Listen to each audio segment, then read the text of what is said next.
All right. Hello, everyone. Welcome. Super excited for our LinkedIn Live session today. Again, I'm Allie Wyatt. I'm the co-founder and CEO of Female Founder Collective, the 10th House, which is our private membership community, and the North. And I'm going to dive right in with Jessica. We have a ton of questions to ask her to garner her wisdom, but wanted to really quickly go through some exciting things that we have upcoming. One thing that we have is our annual tentpole event, our really celebration of International Women's Day as well as Women's History Month, and that's Female Founders Day. It is on 3/23/23, great palindrome, and that's here in Los Angeles, California. So if you want to fly in and join us, we'd love to have you. If you want to come out, if you're in the area or anywhere nearby, we'd love to have you. It's promising to be an incredible event, and it will be magical, and that's a promise. And then the other thing, just to note, is we have our spring cohort, which is closing on April 13th. There is an application process. And so if you are thinking about it, we encourage you to sign up now so that you can get yourself in and launched and ready to go when that goes live. So without further ado, I'm going to pivot over to Jessica. She is the founding general partner of Coyote Ventures, which is an early stage venture capital fund investing in women's health and wellness. She worked for 6+ years designing and launching the Impossible Burger as the 12th employee, which most of you know, and they're delicious if you haven't tasted them, and has worked with international startups on product strategy and has helped launch impact-focused funds. So we're super excited to have her today. But one of the first questions I have for you is just why you chose to focus on women's health and wellness businesses. Hi, yeah, so excited to be here, and thanks for everyone attending, and hopefully can provide the insights that you are here for. So after I worked at Impossible Foods, I worked with a lot of startups and then joined a family office and was working on their investment side. And I had come from a lot of food tech, and really my roots were definitely more on health and wellness. At the family office, when I was working there, I started to see a huge surge in women's health innovation. So this was 2020, and it was really a lot of companies were starting then in the women's health realm. And I think there had been a few further along companies like Maven Clinic and Kind Body who have helped be like really positive examples that, women's health companies can be viable and receive, venture investments. And so I also had, really been excited about the variety of innovations in women's health. So there's a ton of different really amazing innovations happening, whether it's on the science or the design or the communication. I loved the community aspect of it. That's kind of an aspect of most of the companies as well.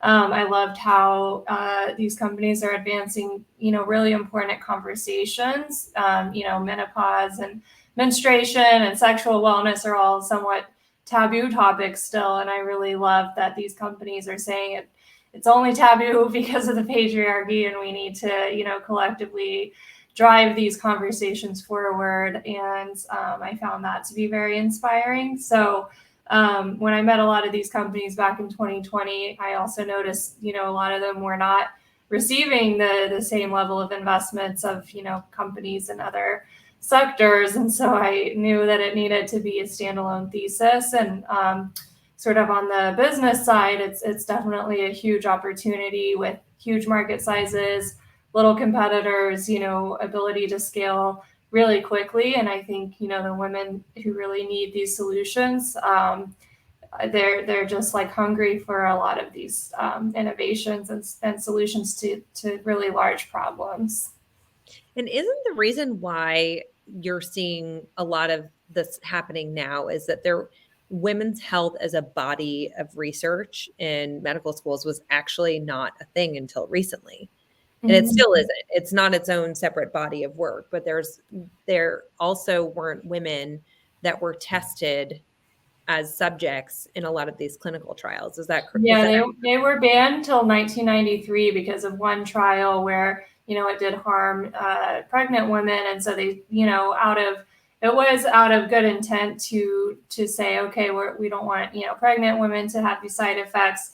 But then, it just caused more harm than it did good. And so, I think that representation in clinical trial and also, segmenting the data by sex, it's still a work in progress. And so that's definitely one clear example of how it's been marginalized. But even like you said, in med school, like the clitoris being completely left out of the Grey's Anatomy textbook. Whereas I think there was a count of how many times the penis was in there, things like that. And so, it is an important organ that exists, that the anatomy wasn't elucidated until I think 98. And even that was, very taboo. It's a word a lot of people can't even say or hear. But, that might even get bleeped out of this whole. That's happened to me before. Amazing. And are there specific companies? I know that you mentioned some of the ones that were sort of inspirational in your approach and your philosophy, but are there specific companies that you're super excited about that you might be able to share, or some solutions, even if you can't share our company name, that companies are coming up with? We have 7 investments so far. They're all on our website and they're all our favorite babies. One that I'm excited about, I'm going to see them next week in Austin at South by Southwest. I just posted the event in case anyone is going to be around. We have a company out in San Antonio, and they're launching an endometriosis diagnostic. And so they've discovered a set of genes correlated to the actual cause of endometriosis. And it's a much less invasive way to diagnose. Normally they go through a really heavy surgery.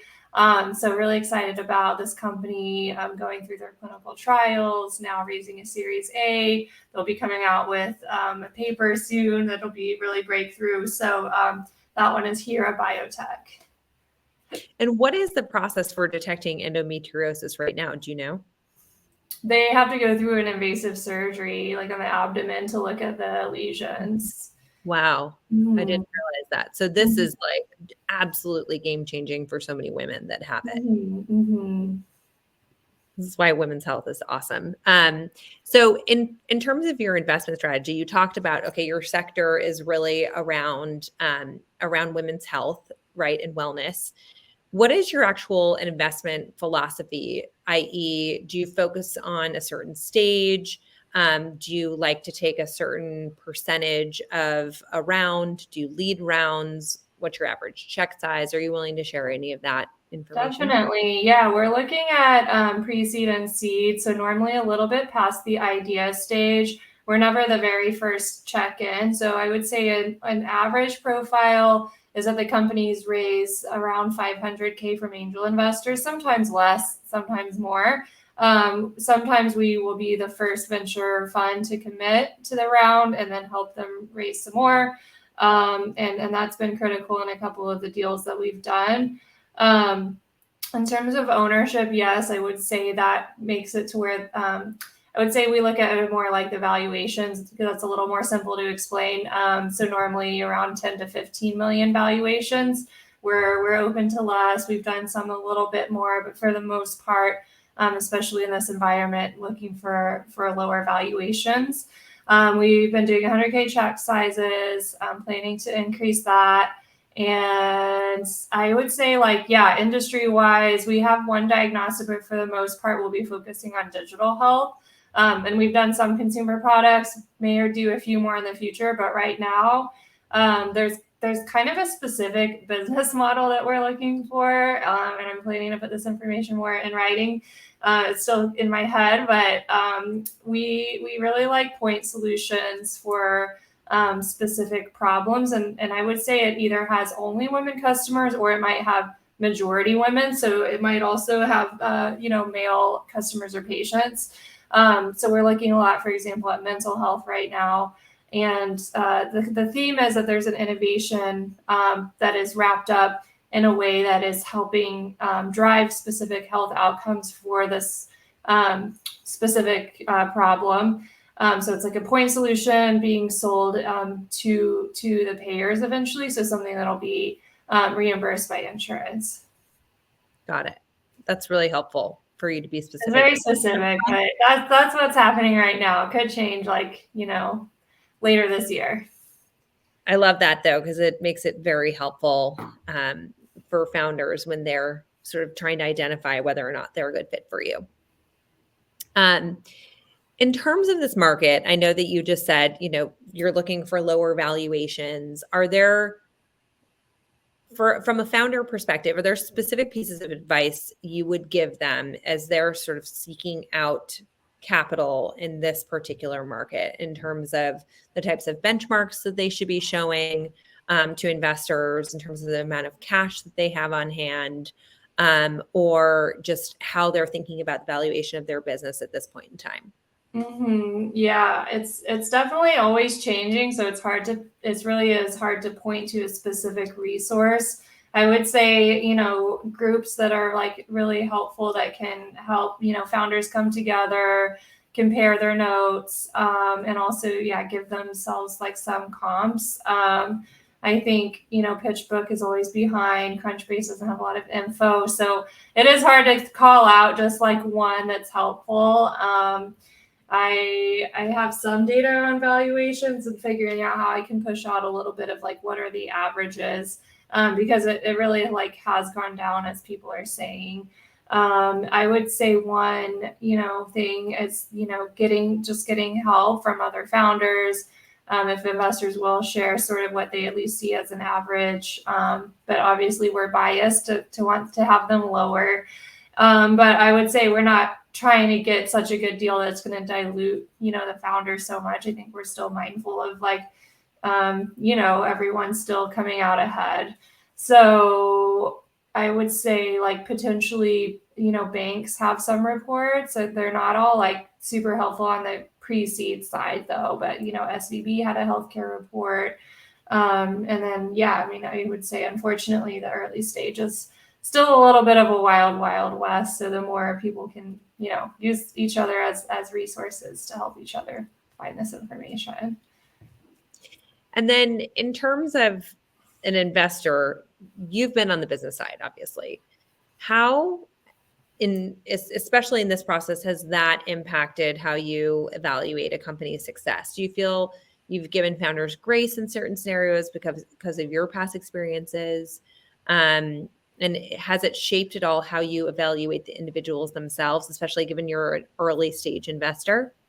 Yeah, I think, and I think it comes more from like having startup experience of just understanding in the early stage what needs to be well defined and what is sort of open for growth that could, easily pivot. Working in an early stage startup is like priorities change all the time. People need to be really flexible in terms of thinking. They need to say like, here's priority today, and then tomorrow it might be totally different, and you have to be maybe like humble enough to know that that's going to change. You have to be able to move really quickly and make it a quick decision, and a lot of times that could be luck too, in terms of like, okay, I think we need our product to go after this, and it's a huge decision, and then you run with it, and you're not going to have a management consultant months of research report. So I think like that's definitely a theme that a lot of, founders, I say, need to have baked into their capability. So I would say rather than me coming from the business side, it's more like understanding how startups are and what are structures that could set up for success, and attributes, as well as, potential roadblocks. And I think, unfortunately having, co-founders who might vary in that, and sometimes they balance each other out, and sometimes they slow each other down. And I think that's one thing that we consider and take into account is like how are they working together, and supporting each other, but how could that also manifest into a risk? And are there specific signals you see that are risk factors in a co-founder relationship? I'm so curious because Yeah. it is, you're often trying to figure out like, should I have a co-founder? If I do have a co-founder, what do I look for? How do I I? think like knowing how they have worked together before, I think sometimes it is convenient to say like there's a visionary and then there's an operator, but I think like it can be really reductive to people to also, especially the operator person. So I having had that experience from my own personal history, I'm very sensitive to it. So I think like making sure both people have a voice, but there is an ultimate decision maker at the same time. I think one thing that I haven't seen very successful is like the whole co CEO model, because we do need to know who will make the decision. I think that, some co founders have worked together a long time and really demonstrated how they work together. I think some, find each other on the YC matching and things like that. And I think that some of those don't last as long if the relationship isn't very well established. I think there are ways they can set up for success through, really rigorous like co-founder coaching and values alignment and really thinking through scenarios. Yeah, I mean, it all takes a lot of work, and I can't pretend I'm like there for all of it because like, it's a lot of work for each team. Where But do people find co-founder coaches? there's a lack of like information on good coaches. Yeah. I But think they like find a it through asking traditional, others. yeah, Yeah. but a traditional coach would probably be able to do both. Um, Words? I think it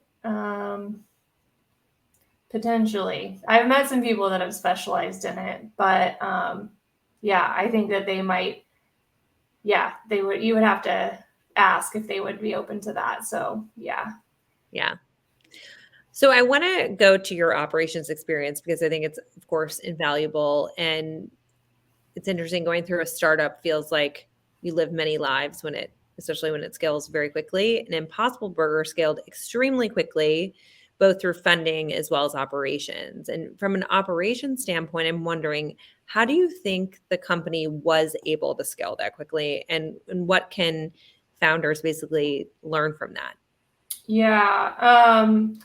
I don't want to get too in the weeds on Impossible, especially I was more like an early employee that actually when it started scaling, I left and went to business school and said like, I'm like the early person. I'm not the growth person. So I want to add that caveat. I think like it does have a perception that it scaled quickly, but it was in stealth mode for about 5 years before it launched. Wow. And there was a ton of Stealth? funding. What? Were you there in the stealth mode? Yeah, I was like the 12th person. It was like I was there for like the first 4 years of that stealth mode.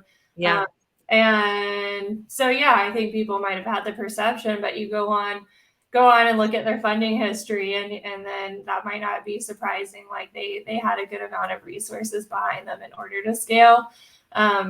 I think like the network behind Impossible was really key. The founder was a biochemist from Stanford who was a tenured professor, basically could have retired. So yeah, I mean, I know a lot of people aspire to be like Impossible for sure, and it's a very amazing story. I would say like that he was such a genius biochemist. I think there's not a lot of founders like him.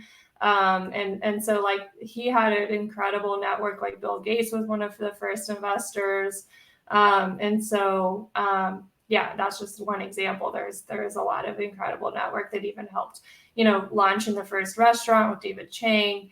So I would say like a short answer to your question is like it was very well funded, it was very well networked. Also had a lot of Stanford guys. So I don't know Yes. if the story applies to everyone. Got it. Got it. And from a product strategy standpoint, do you only work on physical product or did you work on tech products as well? Mostly physical products, yeah. Yeah. And what was the process for creating, do you even call it a minimum viable product if it's a physical product? Mm-hmm, mm-hmm. So can you walk us through what that process looked like? Because I think we have so many consumer product founders that are listening to this and that are constantly sort of scratching their heads and going, what does MVP need to look like? And what? Yeah. My head is a little bit confused because I'm like, I used to work on physical products, but now I'm working on digital. So I would say I would think about who you're serving and what the product is that is like just like the word says, minimum.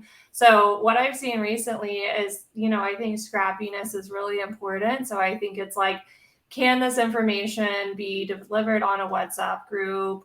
Or something that it's like we're getting some, community together and like potentially like focusing on a medical solution that could have like matching, with a doula, for example. I've seen some of these launch with a WhatsApp group and then, like figure out some easy ways to transfer money, because I think the key is like what are you solving for that needs a product that people are willing to pay for. And I think the key that investors are looking for is like what is the conversion of willingness to pay. So I do think like that, since I'm talking about the digital world here, and even physical, you definitely need some funding. But I think like a key right now is like getting to profitability and building something, that people have a good enough experience with that they're not going to like never come back. But also enough that, their willingness to pay, you will add features as you go. I would say that's sort of the key, is just like looking at how many would be willing to pay and how you could grow that and add features to like delight them. But in the beginning, it's like the core problem that you're solving could be delivered without you spending 5 million on product development before you have a customer.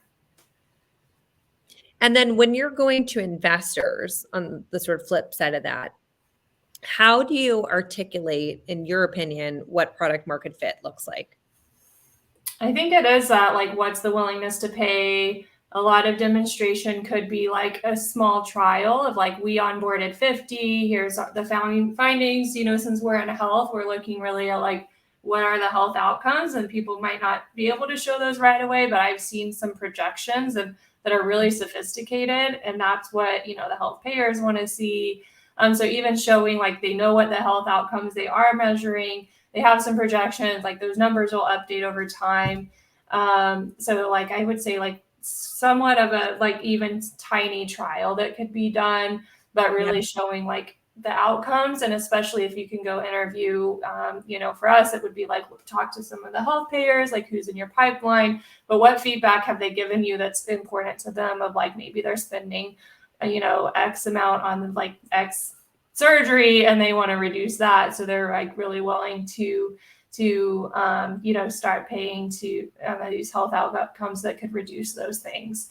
And so, yeah, even if it's a tiny trial, like you do need usually like, especially in health, you need like some type of like, HIPAA compliance and things like that. So you can't often build this for zero, but sometimes you Right. can have, someone doing it for equity. I've seen people be able to build some of these MVPs for really low cost, having, equity incentives and things like that.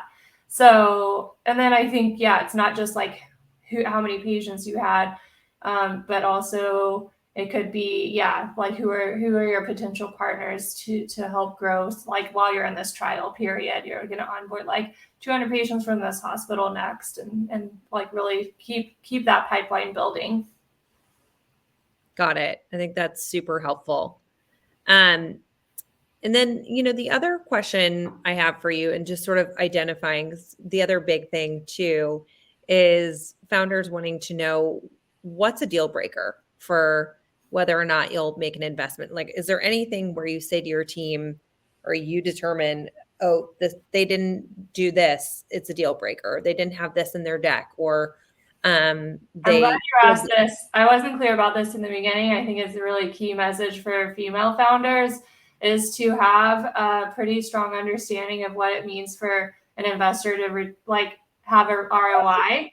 I think that a lot of 100K check could go into something that might return 10 million in 5 years, or $1 billion in 5 years. And like, obviously the risks are different in each one, but we really like raising our funds. Like we really look to what could, really return a lot of the capital. And I think female founders really tend to hold back. They tend to be really conservative in the financial projections. So I have seen some deal breakers where I talk through the model, understand it, and then I'm like, you're not going to a lot of times like overshoot your projections. Like you're usually going to need to discount them.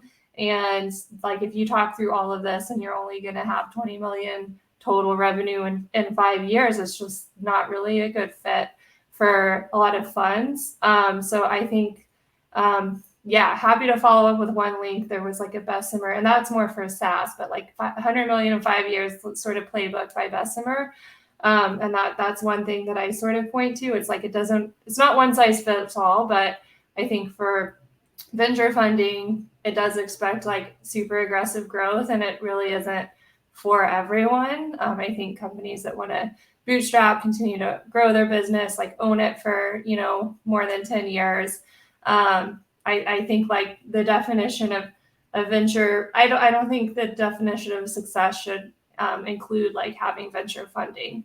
So, yeah. So it's a really good point that if you're saying that if your business doesn't look like it would be a natural trajectory to reach 100 million in 5 years, like that's something that's very much within the notion of reality, then maybe venture isn't right for you. Yeah. Kind of accurate.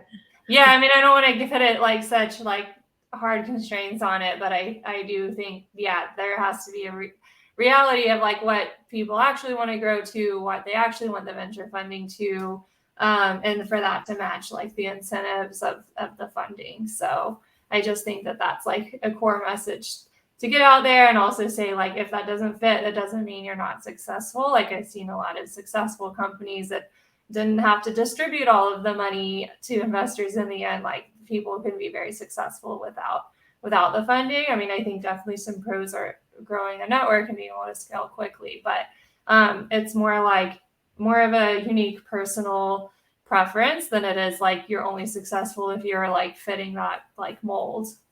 Right. I have one more question from our audience that I want to ask you, and then I have a final question that I sort of ask everyone else, and then we're going to be at time.